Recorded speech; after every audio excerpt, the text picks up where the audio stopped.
Clear. Ito, pakita ko lang para mapakinggan natin si Kitty. Okay? Sa kabila ng mga usapin ng anomalya sa mga flood control projects sa bansa, may reaksyon si former President Rodrigo Duterte tungkol dito. Sa isang panayam sa The Hague, sinabi ni former presidential daughter Veronica Kitty Duterte na naikwento niya sa kanyang ama during her August 15 visit ang mga kinakaharap ng Pilipinas ngayon.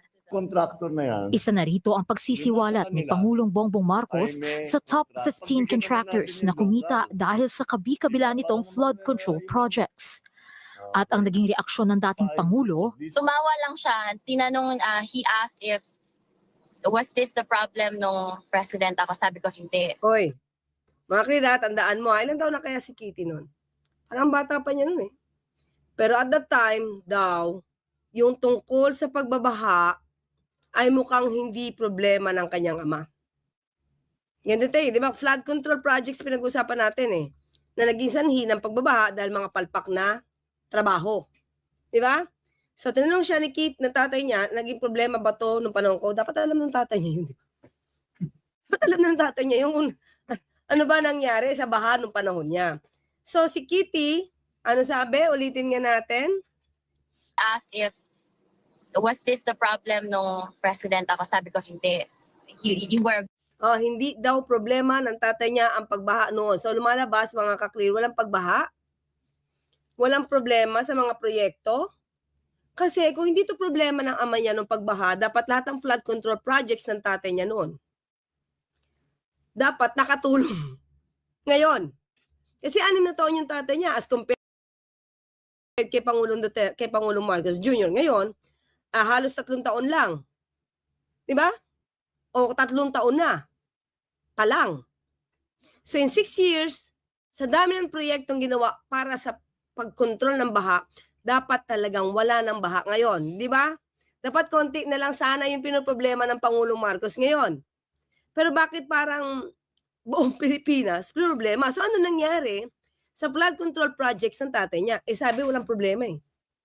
Problem nung president ako, sabi ko, hindi. You were a good one. You were an excellent one. Excellent ang tatay niya.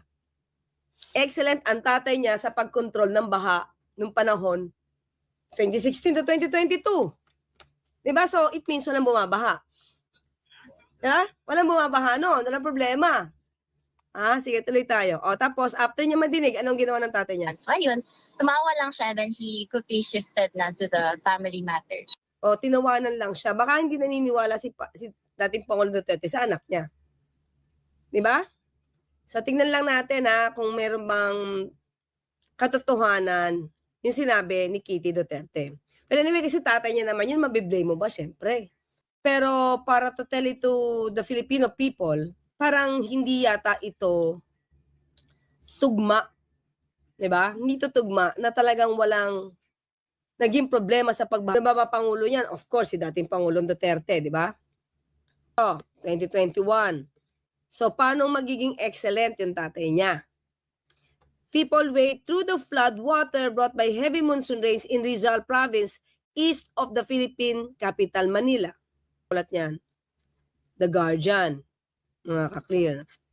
So, thousands of residents have fled flooded communities and swollen rivers in the Philippine capital, Manila, and outlying provinces after days of torrential monsoon rains that left at least one villager dead.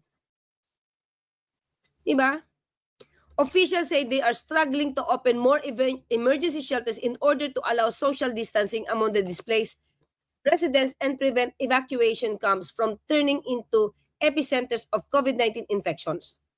In the hard-hit city of Marikina in the capital region, nearly 15,000 residents were evacuated to safety overnight as water rose alarmingly in major river. Marikina to. That's 2021, mga clear. Pero ngayon, sa huling balita natin sa press briefing, hindi ba binati niya ngayon si Mayor Teodoro dahil sa magandang pagkontrol ng baha na monitor na nila? Bumahaman, sabi nga natin, hindi perpekto bumahaman, pero hindi na ganun kataas Di ba? Yung pagbaha ngayon sa Marikina under kay Pangulong Marcos. Di ba? Oh. Teodora blame years of illegal logging in nearby mountains and heavy siltation in Marikina River for constant flooding in the city. So, nasa yung flood control? Oh, ito pa. Oh, Baguio binabaha na rin. Oh. Diba? So with this, kung alam naman na noon pa, diba? Kung alam na noon pa sa Baguio na may korupsyon patungkol sa flood control projects, sana noong pan 2021, ni-report na ito. Diba? Pero bakit ngayon lang, nung sinabi na ni Pangulo na mahiya naman kayo at pinapaimbestigahan niya lahat ng palpak na flood control projects, ba't ngayon lang? Noon pa palang 2021, medyo palpak na. Hindi ako nagbalita nito mga klira, in the mountainous northern city of Baguio. Sana noon pa lang, ginawa na ang pag-iimbestiga ng mga yan. Diba? See? So, yan mga kaklir, pinakita ko lang sa inyo. Diba? Coast Guard personnel rescued several residents trapped in their houses by rising floodwaters on Friday in Nauhan. Nauhan in Mindoro. Diba? May pagbaha. Diba? Another, mga clear, that's 2021 Okay, sige. So ito mga clear this is April 2022. Panahon pa rin ni dating Pangulong Duterte. Tingnan natin to. Tingnan ko natin to. Tropical storm Meji leaves dozens dead and thousands displaced in the Philippines. Tingnan natin Okay, dito yan basta po April 2022 yan, okay? After tropical storm Meji triggered flash floods and mudslides across the southern Philippines. Akala ko ba bakit yung landslide sinisisi kay Pangulo ni VP Sara? Mukhang nakalimutan na nito. More than 17,000 people flee their homes as landslides engulf villages, cutting off roads and power. Diba? Kaya nga sabi nga natin, lahat ng pwedeng ibato ni VP Sara, bumabalik sa kanila. Ang Pangulo, nakita niya sa report, inaral niya. Sa listahan na yan, lahat completed. Tapos may may na-surrender pa, na turnover, completed. Pero nung binisita ng Pangulo, unfinished. So baka itong nire-report ni dating Pangulo Duterte, di naman niya siguro nasipat lahat. So baka itong nire-report ni dating Pangulo Duterte, di naman niya siguro nasipat lahat. At nalakalagay lang doon, lahat ng DPWH at that time, completed. Ni-report na completed. Kasi kung completed yan, at hindi yan substandard, mga kaklir, kung hindi yan substandard at completed yan, tingin ko naman, meron magiging bunga yan sa panahon ngayon, panahon ni Pangulong Marcos Jr. Hindi ba? 13,900 nasaan na? Alam mo kasi ito tingin ko pero syempre ang Pangulo naman siya naman ang nag-uutos. Tingin ko dapat ma-check din ng Pangulo kung yung mga flood control projects na yan, hindi lang yun ngayon. Sinasabing 13,900 plus. Siguro dapat makita at sino yung mga kontraktor na to. Kung talagang ito ay ghost projects ba? Totoong nagawa? Kasi tatlo po yung tatlo po ngayon ang iniimbestigahan. Tatlo ang kategorya. Una, existing ba? Existence. Pangalawa, operational ba? Gumagana ba? Pangatlo, effective ba? Diba? Yun yung tatlo ngayon na kategoryang chine-check ng Pangulo. Diba? So, meron na balitaan, meron tayong nakita, sinabi mismo ng Pangulo, Pangulong Marcos, na meron check. Diba? May check, completed. Yung pala, hindi tapos.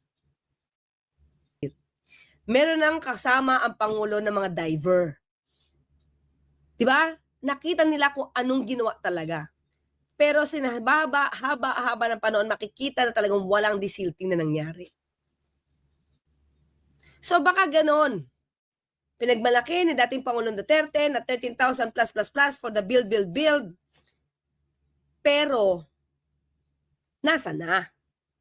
Dapat meron niyang impact ngayon, di ba? Dapat konti na lang magiging problema sa flood control projects ng Pangulong Marcos kasi maganda ang infra noon sa panahon ni dating Pangulong Duterte kung hindi yun ghost projects. So, ayan o. Days of heavy rain brought by Typhoon Bamco. Hindi ito pangalan sa atin eh. International name natin siguro to. And the monsoon inundated Cagayan Valley in the northern Philippines turned parts of the region into an ocean. O, paano to? This is 2020. Oh. So, anong excellent ang tatay? Anong excellent ang tatay sa pagkontrol ng flood? Diba? Di sana walang baha nung umpisa ni BBM. Yes. Dapat walang baha. Diba? Nako, Miss Kitty, kaya pala lumulubog na ang Davao dahil sa baha. Alisin mo contact lens mo para makita mo ang katotohanan. Sabi ni Lynn Tamori. Oo, teka lang, tingnan natin. Ito, ha? Lako, kaya nga hinahanap yung 51 billion kay Pulong eh. 2021 mga kaklira. Ha? 2021 yan. Dating Pangulong Duterte yan. 850 families displaced due to flooding in Davao City. Paano yan? Hindi ba ito nakita ni Kitty? Paano yan? Hindi ba ito nakita ni Kitty?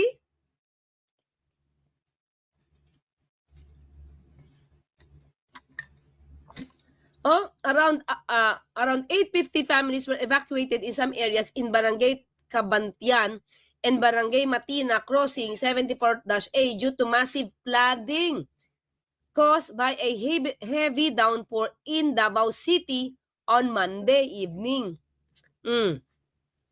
Ano to? Anong excellent ang tatay mo? Mayor pa nito si Duterte, si Sara. Diba? Pinapakita ko naman sa inyo yung date, mga kaklira. Monday evening, October 25, 2021. A street in Barangay Ubalde, Agdao in Davao City remains inundated in the morning after heavy rains flooded many parts of the city Monday evening. Ilang taon ang presidente tatay mo nito? 2021, halos patapos na. Diba? 2016, 2017, 18, 19, 20, 5 years na. Patapos na. Bakit sa Davao City di nyo nakita to? The way I see it, mga kaklir, ayaw nang paimbestigahan pa ni Pangulo. Uunahin niya muna yung project na nangyari sa kanya because ito yung kanyang, tinutukan niya pa yung nakaraang administrasyon, baka sabihin na mumulitika. So, dapat kung ano lang yung, ano yung pagkukulang sa panahon niya, yun na ma-check. Diba? Pero dapat, sa atin, tingin ko, itong pinagmamalaki na 11,000 or 13,000 plus na flood control projects, dapat malaman. Kasi, nakita na ng Pangulo na meron report, pirmado pa, may turnover pa sa local. Yung pala, walang gawa. Diba? So, tingin ko, si Mark Villar, si Senator Villar, dapat proud din siya. Diba? DPWH secretary siya Dapat proud si Mark Villar sa natapos siyang flood control project sa panahon ni dating Pangulong Duterte. At dapat mapakita niya yan na hindi substandard yan. At dapat mapakita niya yan na dapat operational yan at effective yan. Ang problema kay Senator Mark Villar, tahimik lang. Diba? Tahimik lang. Tingin ko lang mga kakli, sa akin lang to Since nakaraan yan, tingin ko dapat mapakita niyan na talagang may kasalanan lang itong mga panahon ni Pangulo Marcos. Pabaya kayo, di nyo minintin. Pwedeng gano'n, di ba? Kaya nga yun ang iniimbestigan ni Pangulong Marcos Jr. Hindi siya nagpipinpoint ng fingers Pero dapat si Mark Villar, since ikaw ang DPWH Secretary, tingnan mo, pakita mo sa taong bayan ngayon na lahat ng 13,000 plus na project na yan, gumana at hindi substandard. Yun lang yung tingin ko, mga klira. Ito pa. Sabi ko sa inyo, 13,000 the Duterte administration claimed to have completed, saan ba yun? Ito nga PNA, May 30, 2022. O yan, nakita nyo ba? As of March, 13,917 flood control projects have been completed. O di ba mga ka-clear? May papasok na si Pangulong Marcos Jr. Dapat lahat ito gumana. Di ba? Ano nangyari dito? Ngayon lahat ng problema dito, kung nasaan man itong 13,917 flood control projects na to, sinapo ni Pangulong Marcos Jr. na dapat sana guminhawa ng Pilipinas kasi ang dami niyang projects para sa kanyang build infrastructure program. Di ba?